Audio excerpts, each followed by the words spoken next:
আজ হলো 17ই জুন।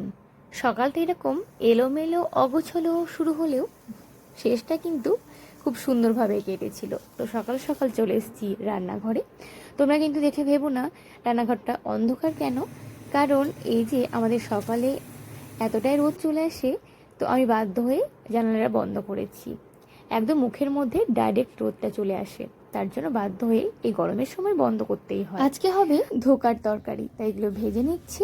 আর একটু আমার ছাদ বাগানে চলে এসেছি, আমি নিজে দেখব আর তোমাদেরকেও সুন্দর সুন্দর এই দৃশ্যগুলো দেখাবো বলে।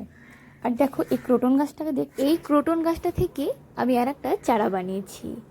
তো মাটিতে যখন রোপণ করব তখন তোমাদেরকে অবশ্যই দেখাবো। আর দেখো আমার এই স্নেক প্ল্যান্টগুলো আবার কত চারা দিয়েছে। বর্ষা এসছে, সে তো হবেই। আর বাকি গাছগুলো আছে আমার উপরে ছাদে।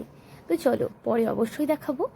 একটু আগেই তোমাদেরকে বলছিলাম দিনের শেষটা কিন্তু খুব সুন্দর কেটেছিল, তো সেই প্রসঙ্গেই বলবো। আজকে ছিল আমার দিদির ছেলের অন্নপ্রাশন, তো একটু অল্প মতো রান্না করে নিয়ে, তাই আমার শাশুড়ি মা আছে তার জন্য রান্না করে নিয়ে রেডি হয়ে নিয়েছি।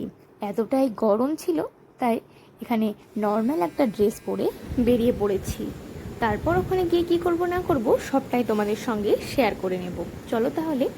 আর যেতে যেতে আমি একদমই ভিডিও করিনি, একদম চলে এসেছি আমাদের নলহাটেশ্বরী মায়ের কাছে। এখানেই হবে অন্নপ্রাশন।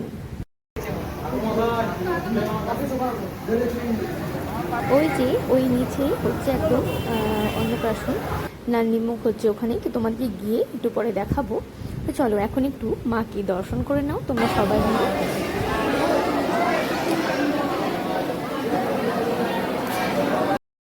এবার একটু ফ্রেশ হয়ে যাচ্ছি ওই যে মুখে ভাত হবে সেই জায়গাটায়। আর সেদিন এত গরম ছিল, সেখানে 3-4টে অন্নপ্রাশন হচ্ছিল। আর সব যজ্ঞের ধোঁয়া, সত্যি কথা বলতে গেলে মানে প্রচণ্ড বাচ্চাগুলোর কষ্ট হচ্ছিল। আর এই দেখো এই রুমটাই আমাদেরকে দেওয়া হচ্ছিল, আমরা সবাই মিলে খুব আনন্দ করছিলাম। তো সবাইকে তোমাদেরকে একটু দেখিয়ে দিলাম। চলো এবার হবে মুখে ভাত, তো তোমাদেরকে সেটাও দেখাবো। চলো।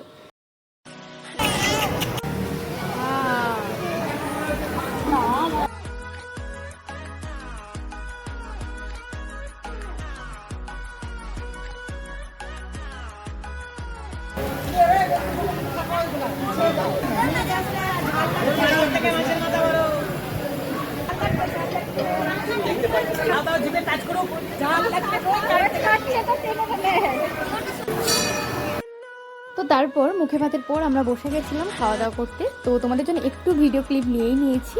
তো দেখো সেদিন ভীষণ গরম ছিল, সত্যি কথা তোমরা আমার ভিডিওতে দেখে বুঝতেই পারছো। আর এই দর্শকপূজা ক্যাটারার সব কিছু আয়োজন করেছিল। সত্যি কথা বলতে গেলে ভীষণ সুন্দর খাবার দাবার, এটা বলতেই হবে। তো চলো আবার পরের ভিডিওতে দেখা হবে। তো তোমরা সবাই খুব ভালো থেকো, সুস্থ থেকো, আরও তোমাদের সঙ্গে এরকমভাবে অনেক গল্প হতে থাকবে।